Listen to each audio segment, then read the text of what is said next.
Assalamualaikum students, this is Gulzar Ahmed and you are watching Learning with Gulzar Ahmed.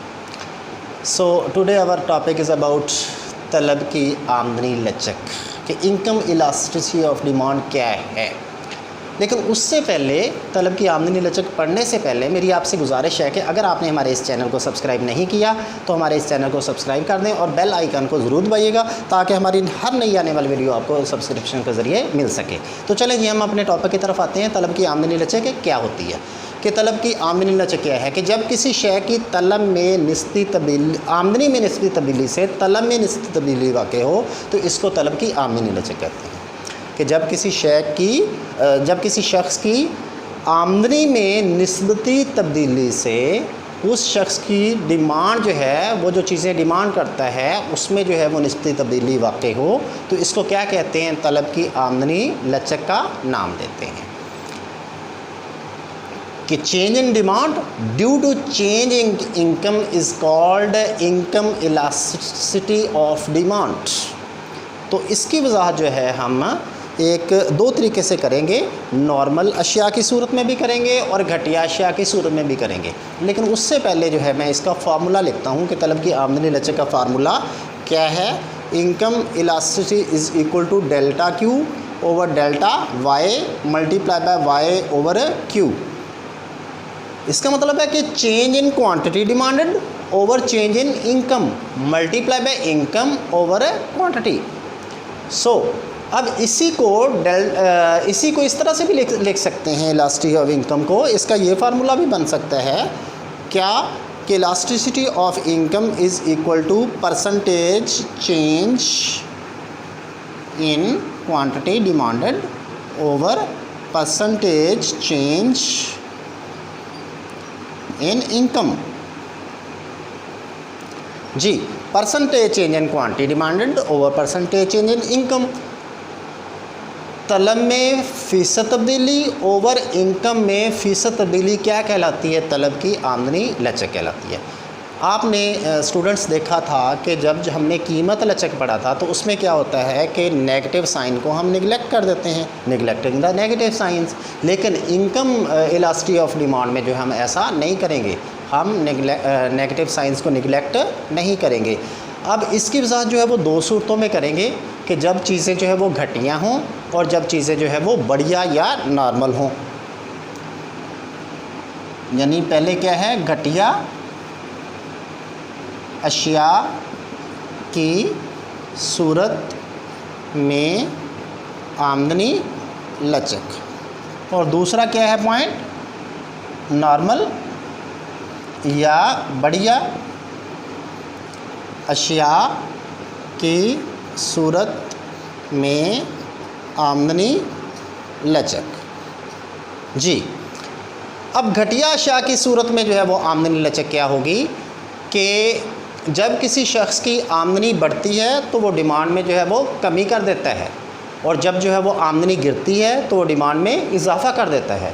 So there is a inverse relationship between income and demand according to inferior goods. घटिया अशिया की सूरत में आमदनी लचक जो है वो क्या होगी, मनफी होगी। आमदनी बढ़ेगी तो डिमांड कम हो जाएगी, आमदनी गिरेगी तो डिमांड में इजाफा हो जाएगा। तो इसलिए जो है इसके दरमियान जो है वो इन्वर्स रिलेशनशिप बनेगा। इसकी वजह जो है हम एक जो है वो डायग्राम से जो है वो करते हैं और एक जी घटिया अशिया की सूरत में आमदनी लचक का जो है हम गोशवारा बनाते हैं, फिर इसका जो है वो डायग्राम बनाएंगे और फार्मूले में भी इसको जो है पुट करके देखेंगे। तो पहले जो है गोशवारा बनाते हैं, एक तरफ जो है वो आप इनकम ले लें और दूसरी तरफ जो है वो क्वांटिटी ले लें। अब जब आमदनी फ़र्ज़ करो जो है वो 100 थी तो क्वांटिटी कितनी थी, सपोज दैट जो है वो 10 थी। आमदनी जो है वो 100 से कम होके 50 हो गई और क्वांटिटी जो है वो 10 से बढ़ के कितनी हो गई है, 20 हो गई है। तो क्या है कि आमदनी और मिकदार के दरमियान जो है वो कौन सा रिलेशनशिप है, मनफी रिलेशनशिप है कि आमदनी जो है वो गिर रही है तो डिमांड जो है वो क्या हो रही है, बढ़ रही है। इसको जो है वो फार्मूले में भी पुट करके देखते हैं और डायग्राम भी बना के देखते हैं। पहले मैं इसका जो है वो डायग्राम बना के देखता हूँ कि डायग्राम जो है वो कैसे बनता है।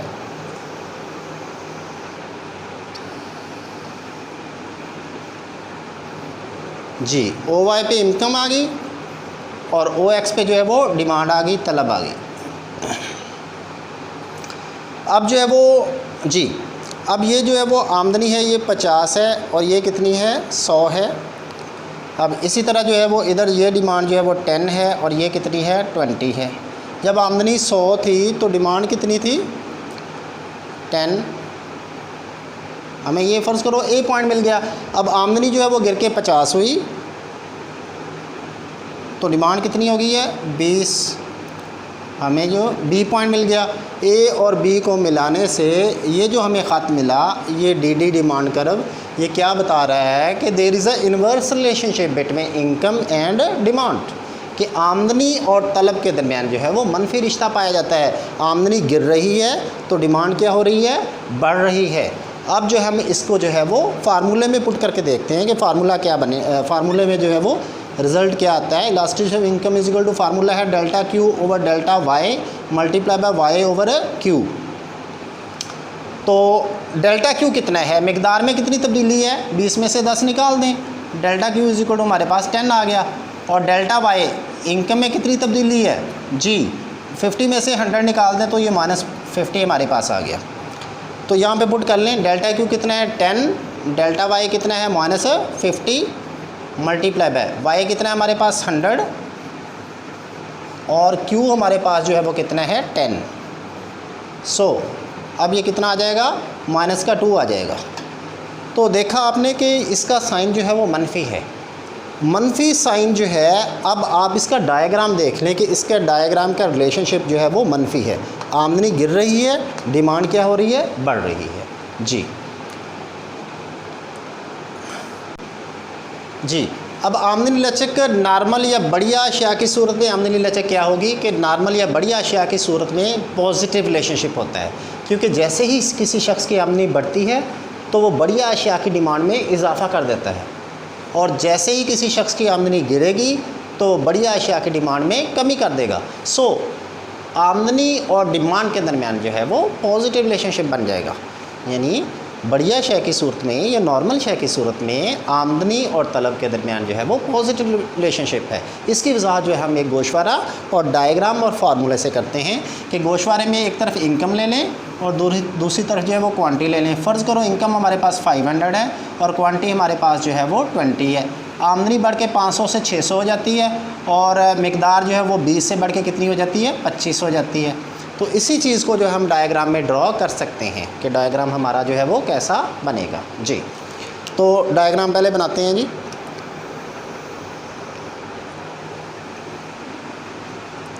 ओ एक्स पे आपने डिमांड को ले लिया, तलब को ले लिया, और ओ वाई पे किसको ले लिया कीमत को ले लिया जी। अब कीमत हमारे पास जो है वो 500 है। ये फ़र्ज़ करो हमारे पास जो है वो 500 है जी यहाँ पे, और डिमांड हमारे पास कितनी है 20, ये 20 है फ़र्ज़ करो। अब जब जो है वो आमदनी जो है वो 500 से बढ़ के 600 हो जाती है। अच्छा इसको और इसको मिला दो आपस में, 500 और ये क्या है 20 है, दोनों को आपस में मिला दिया, ये मिला दिया, ए पॉइंट मिला। अब जब जो है वो आमदनी बढ़ी 500 से बढ़ के जो है वो 600 हुई है तो डिमांड जो है वो बढ़ के क्या हो गई है 25 हो गई है, ये 25 हो गई है। इनको आपस में मिला दें जी तो हमारे पास ये बी पॉइंट मिल गया। ए और बी को मिलाएंगे तो हमें ये जो डी डिमांड कर मिला है ये किस चीज़ की वजाहत कर रहा है कि there is a positive relationship between income and demand. क्योंकि इनकम जो है 500 से इंक्रीज़ होकर कितनी हो गई है 600 और डिमांड जो है वो 20 से बढ़ के कितनी हो गई है 25 हो गई है। तो आमदनी और तलब के दरमियान जो है ये मुस्बत रुझान रख रहा है, पॉजिटिव रिलेशनशिप जो है वो रख रहा है। इसकी वजाहत जो है हम इसमें फार्मूले में पुट करके देखते हैं कि फार्मूला जो है वो क्या होता है। फार्मूला क्या है इसका, आमदनी लचक का फार्मूला क्या है delta Q over delta P multiply by P over delta Y multiply by Y over Q. Delta Q कितना है हमारे पास, मिकदार में कितनी तब्दीली है 5 की, डेल्टा क्यू हमारे पास कितना है 5, और आमदनी में कितनी तब्दीली है इसमें से ये निकाल दें तो आमदनी हमारे पास तब्दीली जो है वो 100 की है। सो डेल्टा क्यू हमारे पास कितना है 5 है, डेल्टा वाई कितना है 100 है, और इनकम हमारे पास 500 ही और क्वांटिटी कितनी थी 20, 500 और 20। तो जी 1.25 आ गया, ये ग्रेटर दैन 1 है। तो क्या पता चला कि इसका एक साइन भी पॉजिटिव है।